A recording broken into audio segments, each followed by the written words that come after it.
Hazrat Abu Sa'id Khudri radiyallahu anhu narrates that Allah's Apostle sallallahu alayhi wasallam mounted the pulpit and said, Allah Jalla Jalaluhu has given a bondsman option either to choose the charms, bounties of the world be given to him, or what reward is with Allah Jalla Jalaluhu.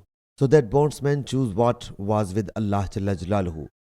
Hazrat Abu Bakr radiyallahu anhu whereupon burst into tears and wept bitterly and submitted, May our fathers and our mothers be sacrificed for you.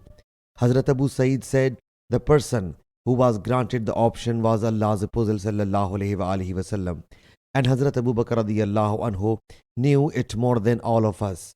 And Allah's Apostle sallallahu alayhi wasallam said, Abu Bakr is the one who favored me the most in terms of wealth and companionship. If I had made friends with anybody amongst my ummah, I would have made friends with Abu Bakr.